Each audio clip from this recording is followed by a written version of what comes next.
Manila, Philippines. Panicked families run for their lives. Their high-rise apartment building is beginning to tilt. An urgent evacuation is underway when suddenly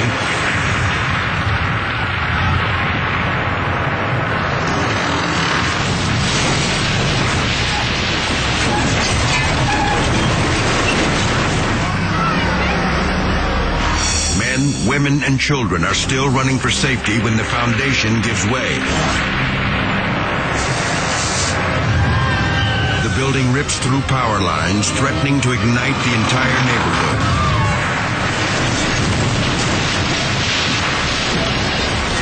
The tower finally comes down in a massive pile of pulverized concrete and steel.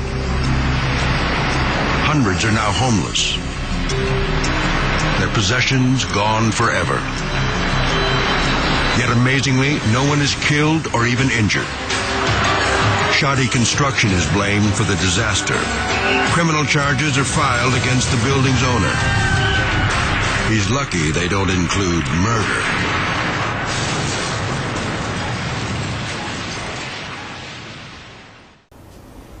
Muito bem, desde o jardim da infância até minha pós-graduação na COP, na Ilha do Fundão do Rio de Janeiro, eu estudei em escolas públicas.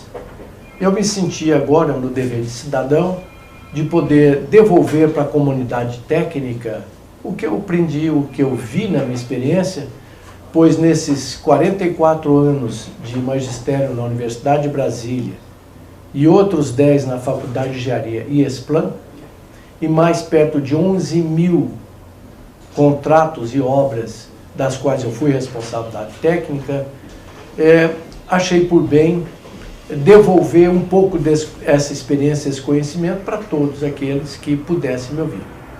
De uma forma surpreendente, eu verifiquei que o número de acessos e interesses e perguntas e e-mails foi muito maior do que eu realmente esperava. Por isso, vamos reiniciar toda a contagem de acessos agora, porque eu quero então já começar a explicar algumas coisas que me perguntaram e responder alguns quesitos. Muito bem, a primeira grande pergunta é se existe alguma apostila do que eu estou mostrando lá. Na realidade, não existe mais apostila do que eu tenho falado lá sobre sapatas, estacas, tubulões, patologia, etc. Porque essas apostilhas, alguns anos atrás, já foram sendo transformadas em livros. O mais importante deles, o mais completo, é esse livro de Engenharia de Fundações, que não está na sua forma final ainda, porque são 800 páginas. Então, de tempos em tempos, a gente faz uma tiragem, eu peço ao editor para fazer uma tiragem pequena, para atender aqueles pedidos emergenciais. Ele trata, de uma certa forma, de tudo sobre fundações, com ênfase naquilo que os grandes escritórios de engenharia fazem, que é a aplicação de métodos semi-empírico estatístico, mas de uma forma moderna. Também o seu capítulo 17, que é muito interessante, tem toda a parte de patologia, recalques admissíveis, fatores de risco e outras novidades que resultado das minhas pesquisas. Em segundo lugar, também publicado pela COP, na época, um livro sobre sondagens. O primeiro livro de fundações, ele está de uma certa forma esgotado. De tempos em tempos, como eu disse, faz uma pequena tiragem. Se alguém, ainda assim, se interessar e fazer parte da nossa lista de pedidos, por gentileza, basta mandar um e-mail para infrasoloengenharia@gmail.com. Ao final, eu repito novamente. O segundo livro é Sondagens, que foi, na realidade, o primeiro livro de sondagem publicado no Brasil, que foi publicado a primeira versão em 1972 na COP. Ele tem praticamente tudo sobre sondagem, todos os tipos de sondagens, os cuidados, prós e contras, e o mais importante, correlações com parâmetros geotécnicos. Se alguém se interessar por esse livro, não está disponível ainda, mas poderá entrar na lista da próxima tiragem. Basta mandar um e-mail para infrasoloengenharia@gmail.com. E finalmente que ainda está no prelo, que também foi muito solicitado, é esse de danos causados por recalque. Aqui nós discutimos todo tipo de recalque sobre a ótica do solo e da estrutura e quais são os limites em particular. E eu insisto em chamar a atenção aqui, como tenho chamado nas palestras que falo ou que faço, é que o recalque mais letal não é o diferencial como todo imagina. O recalque diferencial realmente é muito ruim, mas o distorcional é aquele recalque letal que vai fazer sua obra rachar ou eventualmente desabar. Então, através da análise de perto de 700 obras que eu creio que já analisei até hoje, eu construí uma relação chamada fator de risco, que pode dar uma certa noção de qual é o risco que aquela obra tem em entrar em colapso. Esse ainda está no prelo, não está em condições de ser publicado, nem tiragem experimental ainda. Mas, se alguém precisar de alguma coisa de forma mais assim, urgente, premente, manda um e-mail para mim. Quando eu tiver um tempo, eu mando a resposta ou mando tabelas daquilo que se precisa. Se bem que a parte central está nesse livro aqui. Então, agradecendo a Infrasolo e a Fundex de Brasília, nós passamos agora a essas aulas do YouTube, que vamos começar a recontagem depois dessas explicações. Só espero poder ter sido útil. Então, o segundo tópico dessa aula trata-se de estruturas críticas. Vamos anotar isso no pacote de observações profissionais importantes. Se não me engano, é de número 14. 15. Vamos definir, então, o que é estruturas críticas. Mas antes eu queria perguntar a alguém, por que esse prédio, apesar de ter recalcado mais de 1,5 metro, não desabou? Ele apoiou? Não, porque bem travado. Foi um recalque diferencial, mas uniforme. O que gera um distorcional, ela está toda rachada, é claro. Mas o que gera um distorcional pequeno, por isso ela não desabou. Muito bem. Então, vamos definir na prática da engenharia o que nós chamamos de estrutura crítica. Estruturas críticas são aquelas que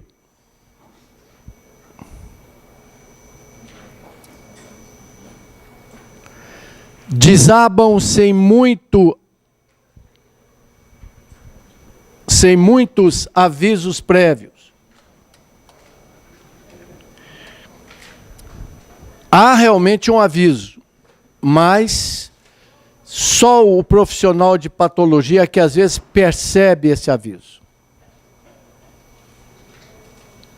São trincas, estalos, todos aqueles sintomas que eu falei do caso dos recalques torsionais e do fator de risco. Não tem nada de sobrenatural, não tem base científica, mas eu acho que nunca tive notícia de uma estrutura que não avisasse pelo menos 3 vezes. Eu não recomendo esperar a 3ª vez. Porque eu acho que quando a estrutura começa ou alcança num distorcional maior, dá os primeiros estalos, que são paredes, gesso, etc., divisórias que soltam. Dá um segundo estalo, que é bem mais grave, todo leigo percebe que aquilo é um sintoma mortal. Não sei se já ouviram o relato de quem sofreu infarto e tal, ele sabe que aquela dor não é uma dor comum, não é problema de gases, nem de refluxo, é infarto.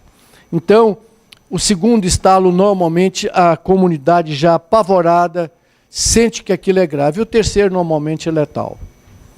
Mas essa sequência é puramente experimental. Mesmo aquelas obras que desabaram, que o jornal disse que caiu de repente, a gente examinando os autos dos peritos e tal, verifica que alguém que estava na obra ouviu o estalo e tal, mais de uma vez, 2 e tal. Muito bem, então estruturas críticas são aquelas críticas mesmo, que além de grave, desabam sem muito aviso prévio. Todas avisam, mas algumas são críticas, ou seja, são muito rápidas nesse aviso.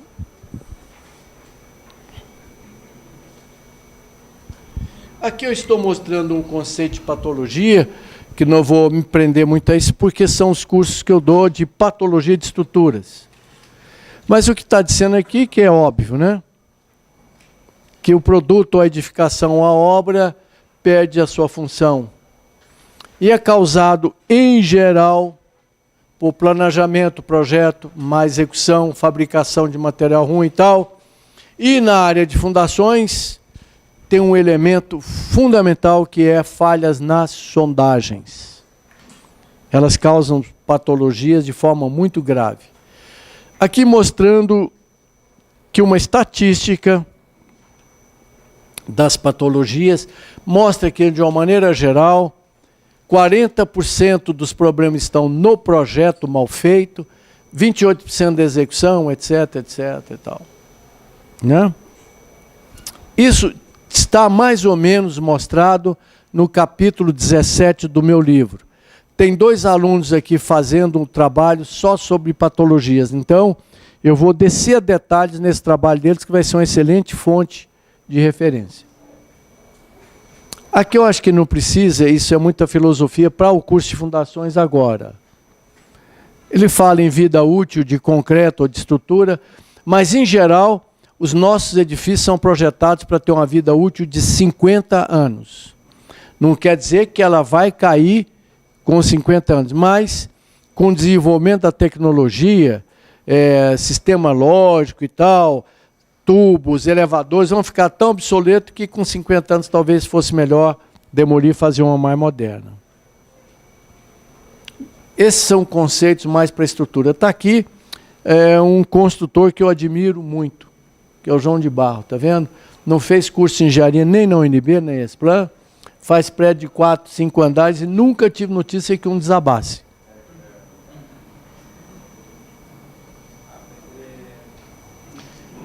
Aqui eu estou mostrando os defeitos nas obras nos primeiros 5 anos, se bem que uma obra com boa manutenção, ela dura mais.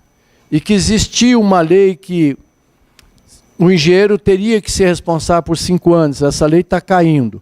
Um calculista e um construtor é responsável agora eternamente pela obra. Se ele cometer uma falha, essa obra vira ruída daqui 5 ou 10 anos, ele vai ser chamado, etc. Aqui é aquela definição, mas com relação à vida útil, eu não sei se eu já pus aqui uma lei interessante, que eu gosto de falar nela, não está aí. Existe uma regra, que é estatística, de alguém chamado Sitter, ou seja, a regra dos 5.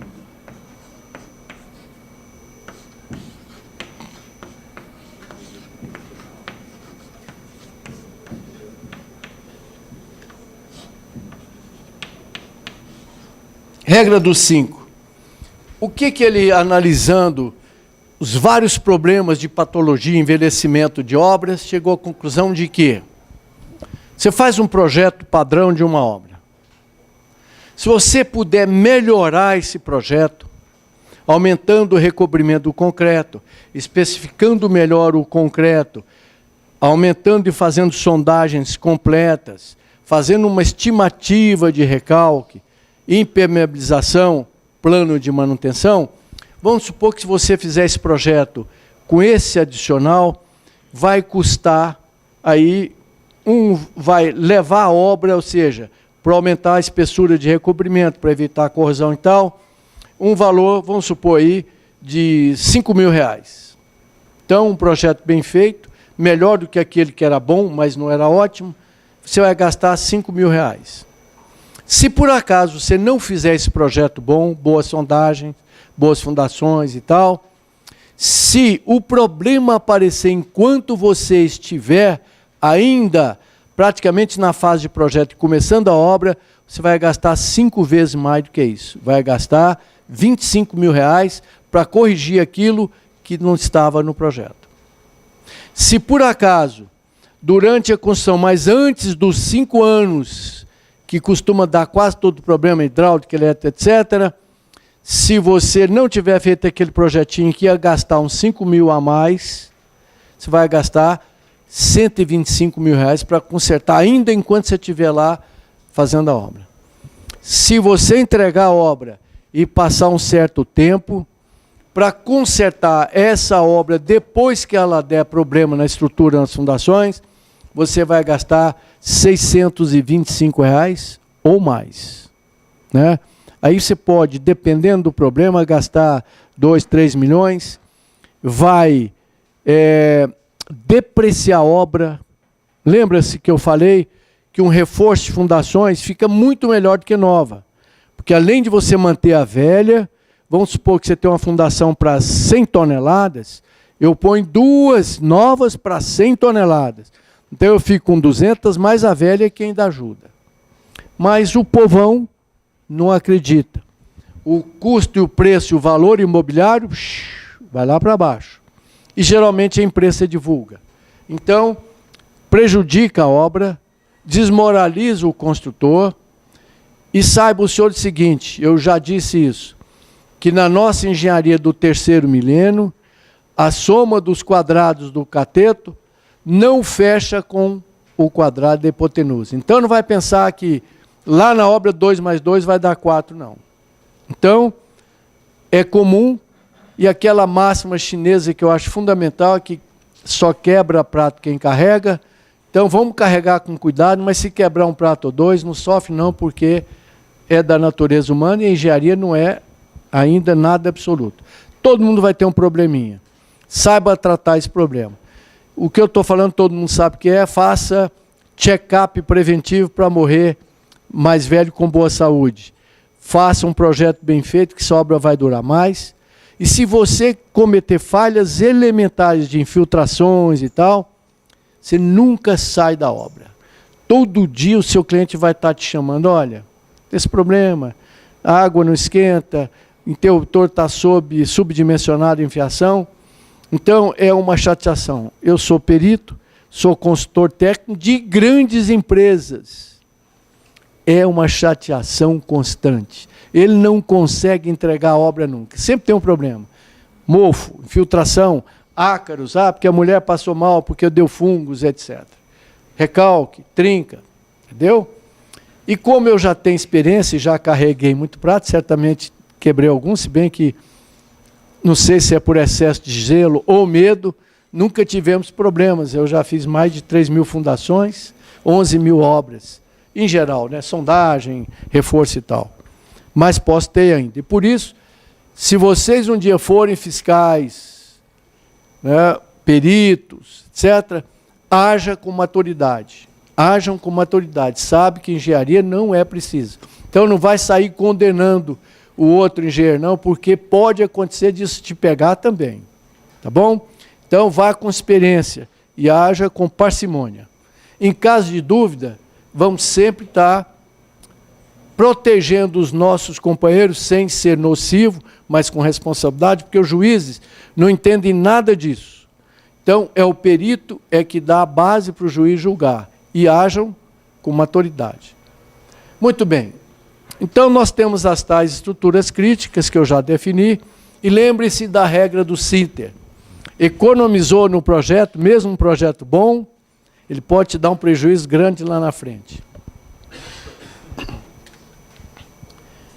A primeira grande traidora parece o cachorro pitbull, não late, mas morde demais. São as marquises e varandas. Alguém pode me dizer por que elas são traiçoeiras? Aviso, hein? Alguém. Por que marquise cai, mata 2, 3 pessoas aqui em Brasília praticamente por ano? No Brasil inteiro morre muita gente. E por que ela não avisa? Por que é uma peça em balanço é mais crítica do que as outras?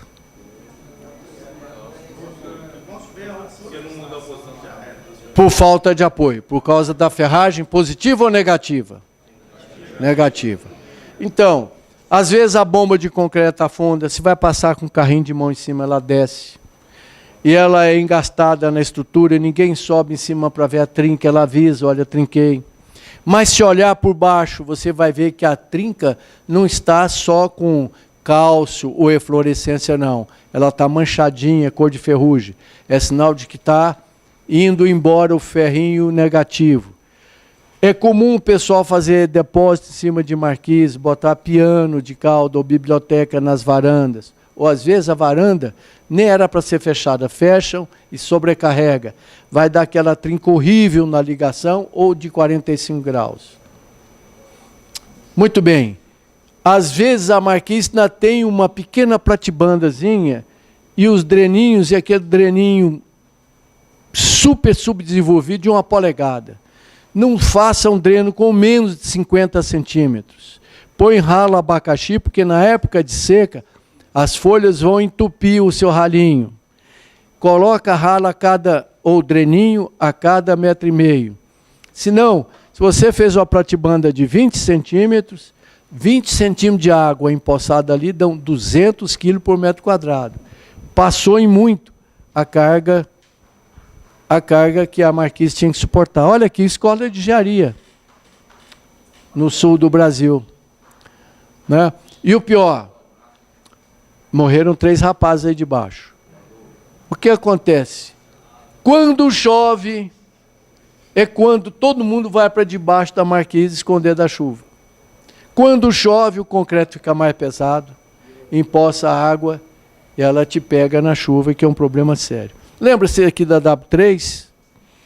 Caiu, tinha um pessoal na padaria ali escondendo, até tomando um cafezinho no balcão, ficaram esmagados. Porque a marquise não cai na vertical, ela gira. Porque quebra o ferro negativo, mas não quebra o positivo. Então vira uma dobradiça. Né? Muito bem. Tem vários casos aí. Olha a trinca típica de balanço. Regra do DICRAM. Tiro a perpendicular pela trinca, o que está afundando? Aqui, ó. E é comum ela descolada aqui também. Tração, ou seja, está movimentando para cá.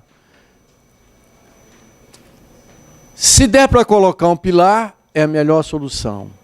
Segunda melhor solução, rasga e coloca um tirante de aço, vergalhão, engasta no pilar com epóxi.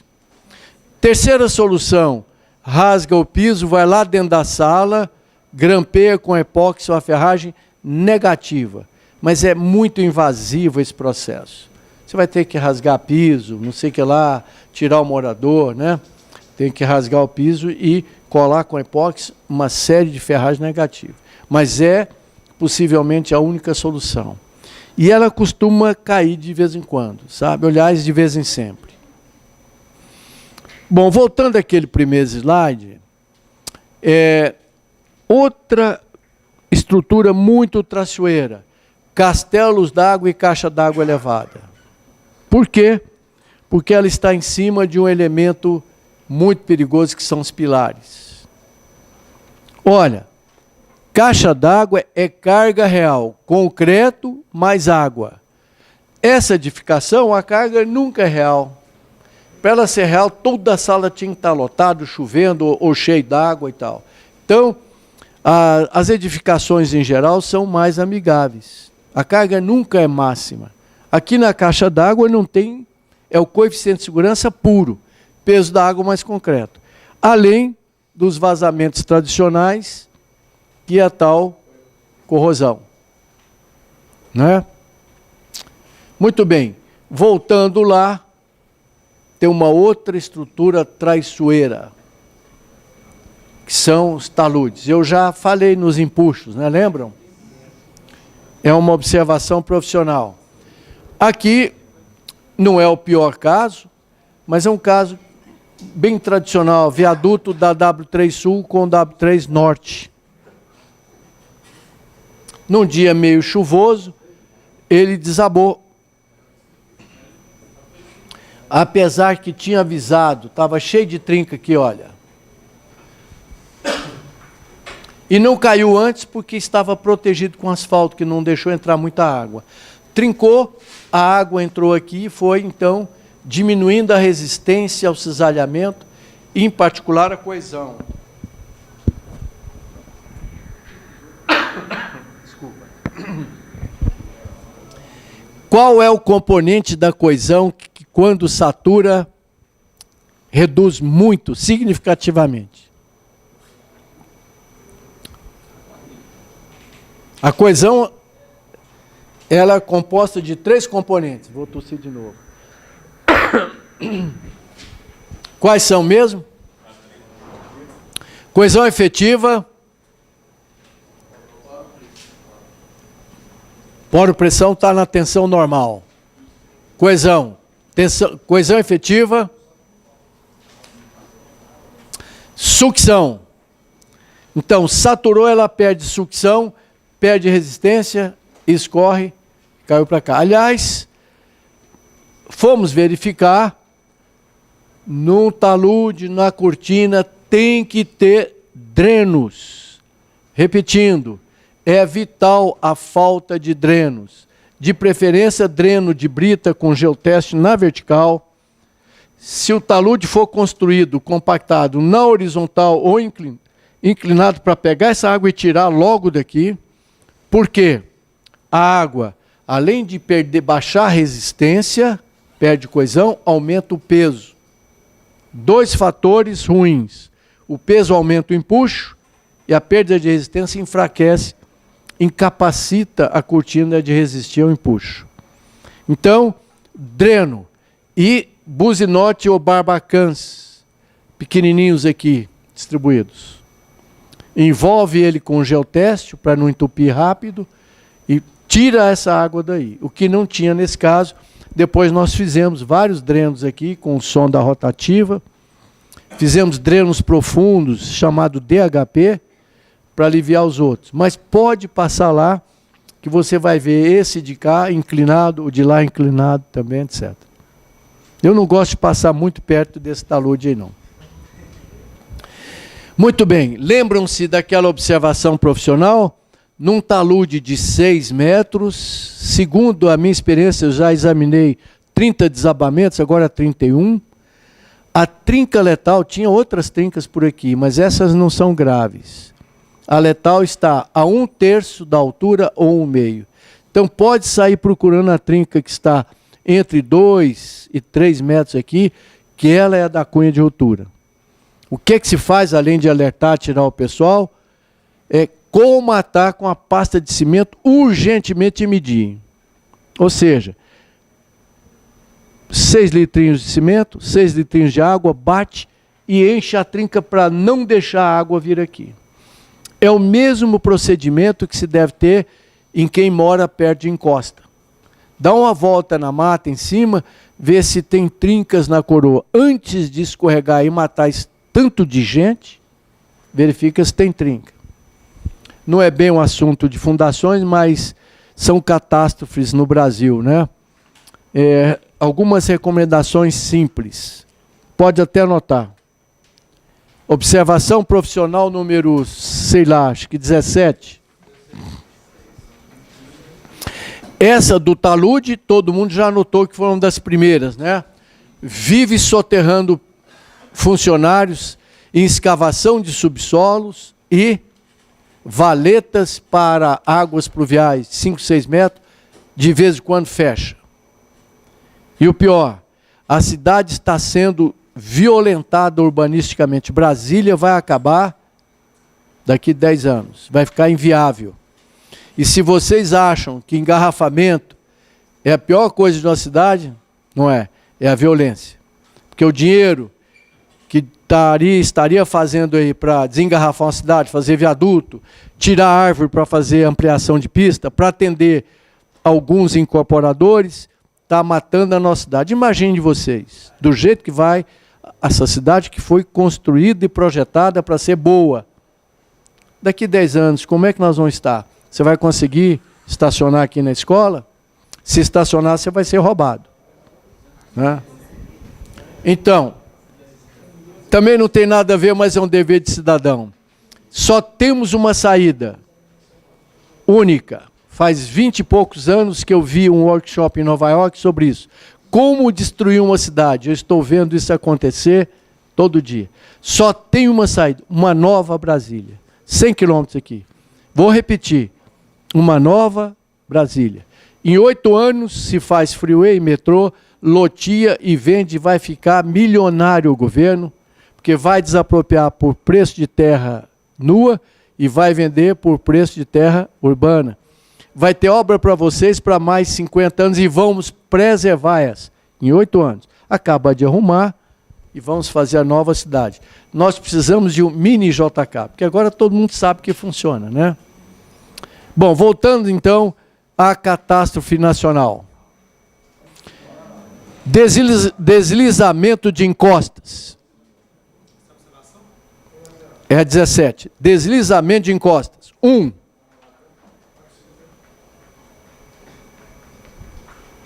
É um aviso para quem mora ou vai passear em Posada, não sei o que lá, em pé de morro. Deslizamento de encosta. Vou ver se eu me lembro, eu fiz uma regrinha simples para a Defesa Civil. 1.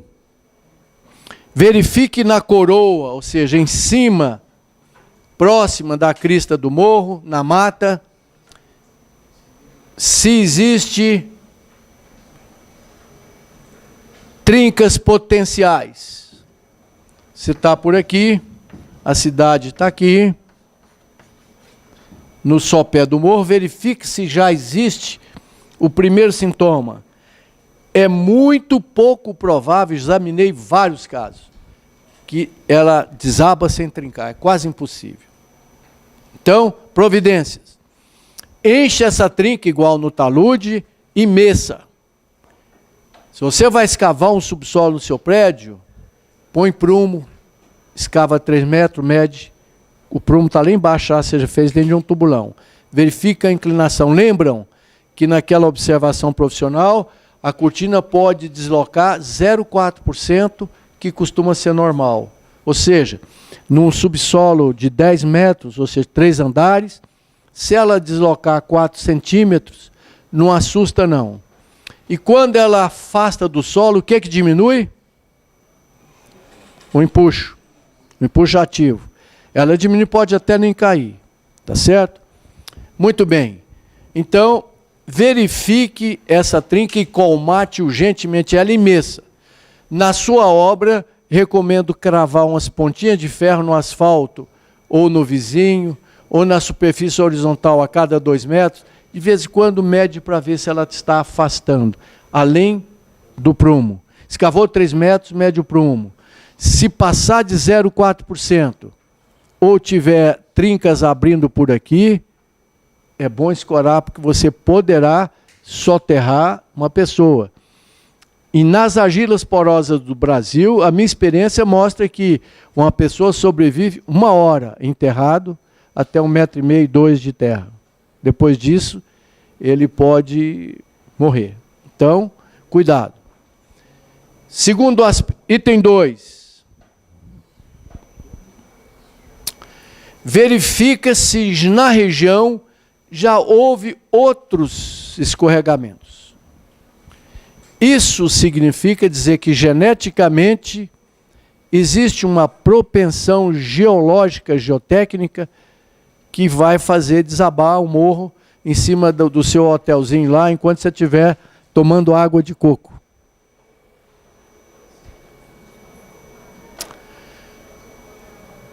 Terceiro fato, vou tentar relembrar a cartilha que eu fiz para as defesas civis.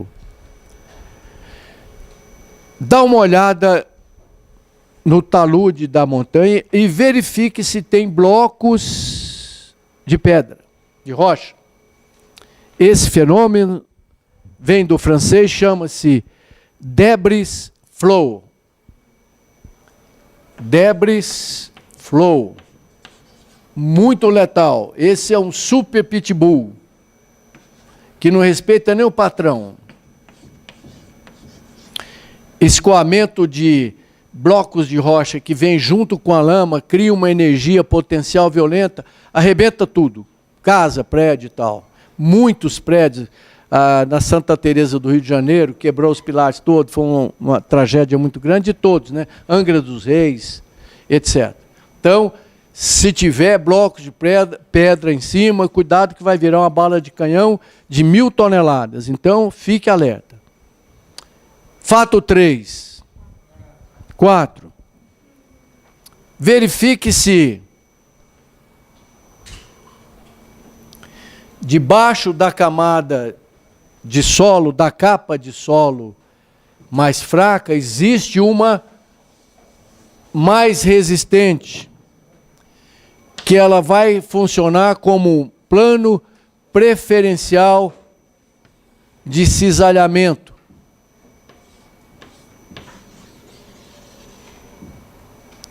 Ou seja, essa mudança pode, inclusive, baixar a tensão cisalhante e ela funcionar como escorregador. Item 6. 5. Se houver uma ressurgência de água aqui, o fator de risco fica muito aumentado, porque ela vem nessa interface e aumenta a poropressão, reduz a coesão, tanto na sucção quanto na coesão estrutural de cimentação, e vai fazer isso deslizar. Um outro fato, tá. 8. 6. 7. Um outro fato. O próximo. Um outro fato que eu não tinha tentado, fotografei ontem. As árvores, quando há um deslocamento, o caule dela inclina, mas depois ela vai para a vertical, porque ela procura a luz do sol. Então, se tiver uma árvore torta assim, é sinal que pode estar havendo um fenômeno chamado de creep. Lentamente isso vem escorregando. A árvore, então, que era verticalzinha, inclinou, mas ela procura o sol. Quem caminhar ali no Parque Olhos d'Água vai ver o talude escorregando e a árvore torta. É fantástico. 7. Então, verticalidade dos caules das árvores. É um sintoma de deslizamento. E se for lento, leva o nome de creep, ou escoamento.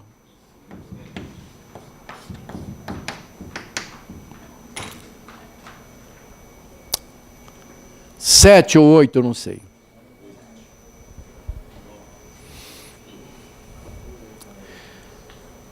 Tenho observado, isso também não tem base nem sustentação científica, mas examinando vários casos, inclusive na América do Sul, não é a chuva de pancadona, que de repente chove aí 200 milímetros de uma vez, que derruba, não. É uma chuva forte, mas que precede uma chuva chamada nos interiores de chuva de molhar bobo. Então fica aquela chuvinha de 30, 40 milímetros e tal, que satura o solo. Depois vem a pancada letal. Aí escorrega. Mais do que, como acontece em Brasília, por exemplo, seca, sei com a chuvona. Essa não derruba quase nada. Entenderam? Muito bem. Eu acho que são... sim. E, finalmente, inclinações de mais de 25 graus já aumenta o fator de risco. Eu mandei nessa cartilha uma instruçãozinha para o morador, dono de posada, de casa, de invasões. E tem um outro fato que é o pior deles, que é o político ruim. Aliás, está difícil escolher um político bom, mas nós já estamos com um problema. Não, eu falei só em ruim, aquele é péssimo, é diferente. Com um metrinho de bambu, construa aqui um ângulozinho de 25 graus, eu acho que é a relação 4:1, e dá uma olhada para ver se o seu talude é mais em pé. É um outro fator de risco. Eu fiz uma tabelinha, dei pesos, soma peso, vai de 0 a 10. Passou de 5, vende a posada, muda de férias, sei lá, faz o que você quiser, mas menos não fica aí debaixo. E tem um fator político que não encontra aí. O que acontece? Esses camaradas não são só ladrões, não.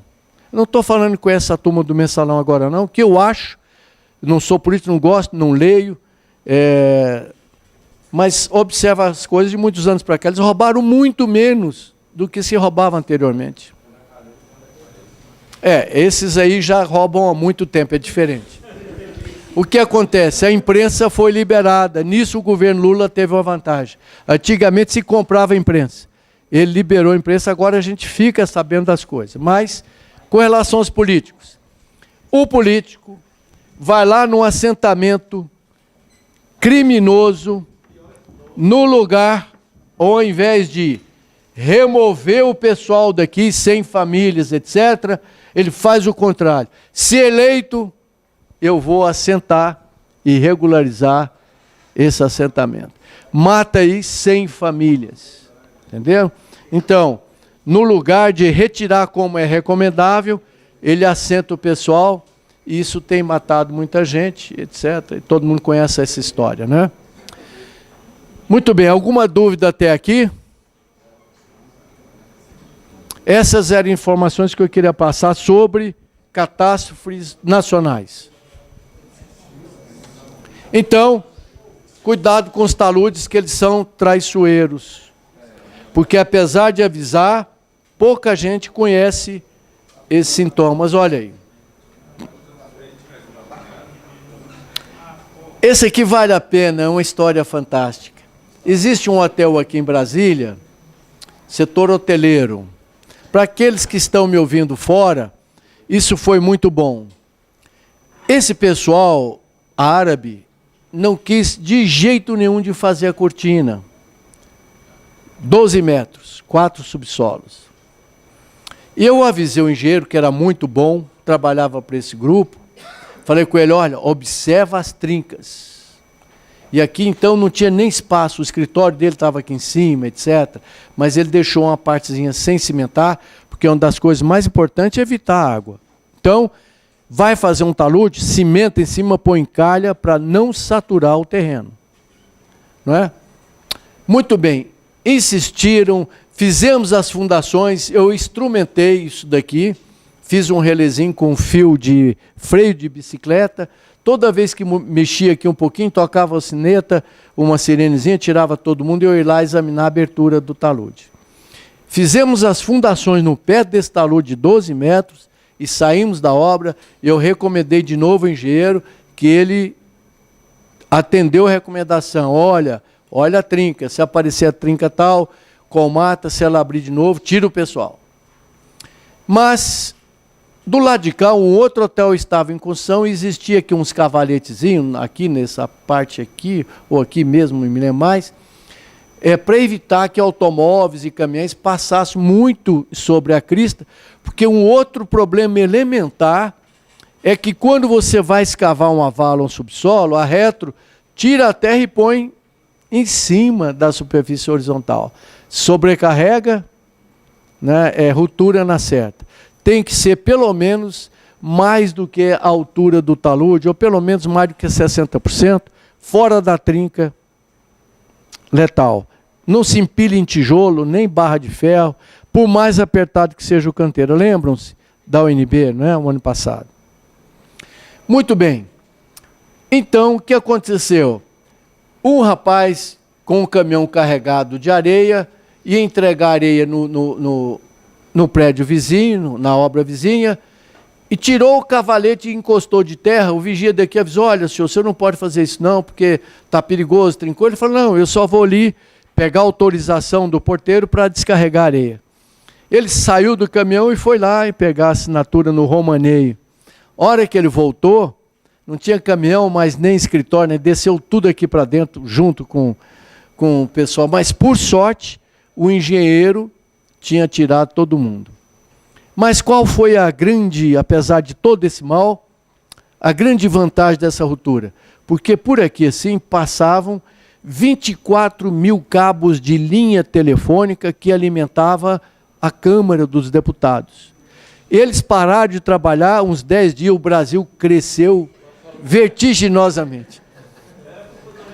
Eu quase retardei o reforço, porque o Brasil estava indo tão bem. Muito bem. E olha, pior não é isso não. Rede de águas pluviais, na época de chuva, costuma encharcar aqui. Portanto, se não fizer o desvio rápido, e Brasília tem cadastro, hein? Você ainda pode saber onde estarão as redes. Entope essa rede com concreto. É uma infração, mas salva a sua obra, né? O ideal é esperar desviar, mas até a CAESB desviar, isso a obra terminou.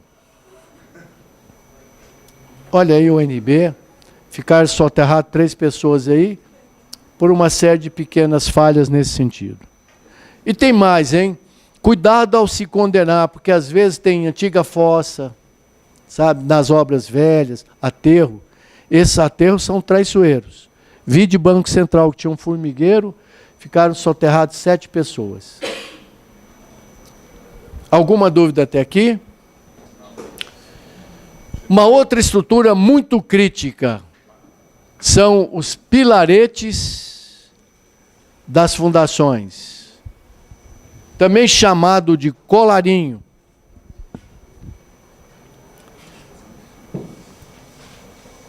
Você tem uma estrutura qualquer de ponte, de prédio, existe uma parte enterrada que liga a superestrutura ou a mesoestrutura, que é aquela do bloco e da cinta, a sapata ou a estacas, o bloco de estaca, etc. Essa estrutura é chamada de pilarete. Eu acho que eu já falei nisso. Por que que essa estrutura é muito crítica? Primeiro, a maior carga da obra está aqui, né? Primeiro, segundo, terceiro andar, quarto, etc. Segundo fato, fundações normalmente têm um concreto de baixa resistência. Eu compro um concreto de 20 MPa ou 30, só quero 5. Não é o caso de sapata. Sapata é estrutural. 30 MPa, 30 MPa. Mas isso fazem com que os construtores negligenciam. Concreta mal o pilarete. Aqui, não, aqui é fundação, o concreto é vagabundo. E o pilarete é a parte mais crítica da obra, ou seja, maior carga. Ele trinca aqui embaixo ou rompe, ninguém vê, está enterrado. Então aparecem os sintomas, ninguém vê, né? A menos que o sintoma fique muito grave. Então, cuidado com o pilarete. Eu acho que eu já coloquei isso na observação profissional, não já? Dobre a área de concreto, dobre a ferragem. E eu acho que cheguei a falar, nesse caso aqui lá de Santa Catarina, que eram 2 prédios ligados um no outro, esqueceram de fazer uma junta de dilatação, nunca construa sua obra pregada no vizinho. Então, havia uma pendenga entre os 2 moradores. Olha, o seu prédio está afundando, está rachando o meu. Falou, não, foi o seu que afundando, está rachando o meu. Entrar na justiça, etc. E as trincas estavam aumentando muito rapidamente. Até um dia que o zelador do prédio foi consertar a bomba, o filtro da piscina. Aqui tinha um espaço de 1 metro e pouco. E aqui eram os pilaretes dos 37 pilares desse vizinho. Todos eles trincados com aquela trinca de pilar gravíssima, que é a trinca de cisalhamento. Ele saiu correndo e avisou o pessoal, imediatamente me telefonaram, eu mandei recapear todos os pilares, está vendo? Coloquei uma ferragem aqui e dupliquei a área. Salvou os 2 prédios, porque o camarada entrou e viu todos os 37, é só abrir a desabar e puxar o vizinho.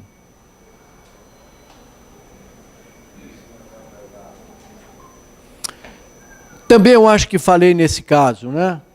Pilarete de fundações. Lá no Recife, tinha um prédio aqui, em 2004, desabou, chamado Areia Branca, na praia de Boa Viagem. Prédio de 12 andares. Interessante, começou a dar uns estalos e ninguém via nada. E no Recife não tem tratamento de esgoto, é fossa cética.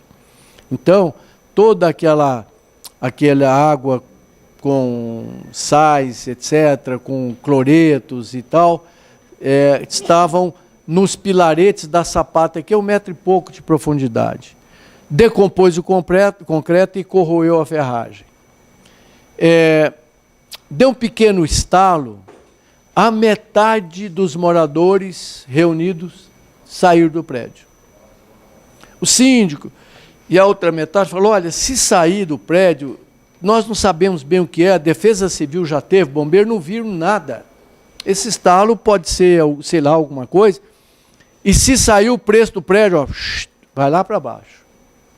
Sei que de madrugada deu o segundo estalão, aí aquele que a ferragem estoura, reverbera em todo o prédio, saiu todo mundo. Pegou o que pôde, não pegaram tudo não, ficaram meio apavorados. No dia seguinte, já havia uma trinca no reservatório, outras trincas, o pessoal percebeu que estava ruim. Uma empresa de consultoria começou a escavar para ver o problema e tentar um reforço. Parece-me que tinham 4 operários trabalhando no dia seguinte.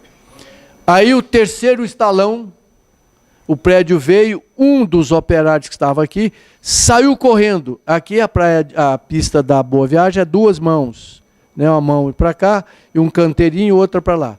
Saiu correndo, foi atropelado aqui. Mas eu acho que...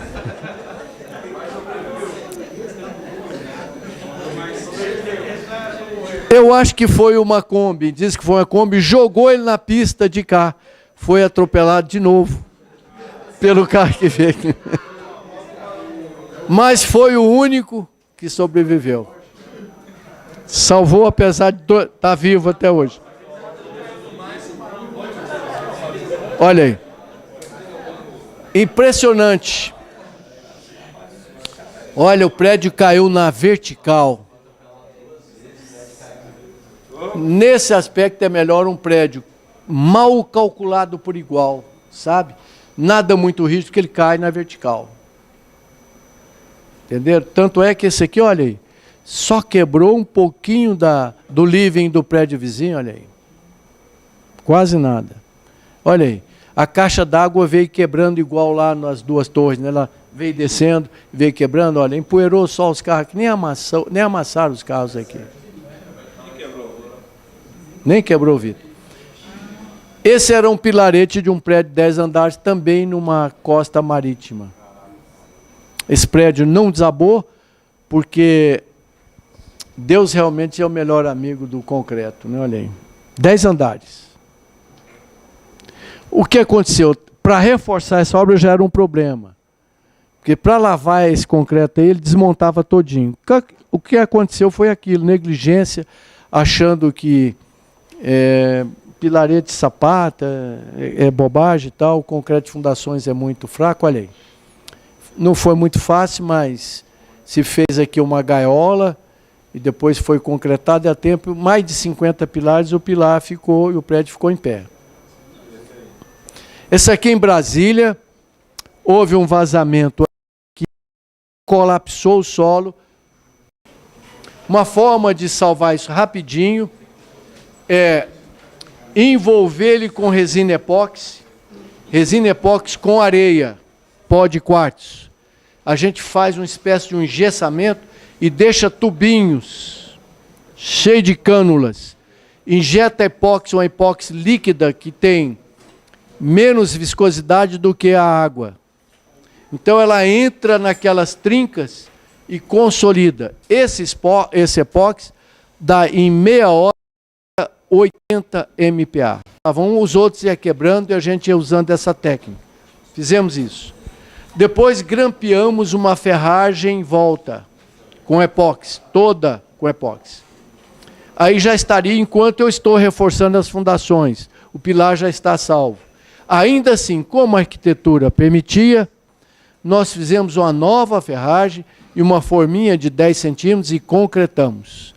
O prédio, lógico, está muitas vezes seguro, porque o pilar tem 2 reforços em estruturas de aço, e os tubulões onde tinha um, eu fiz 2.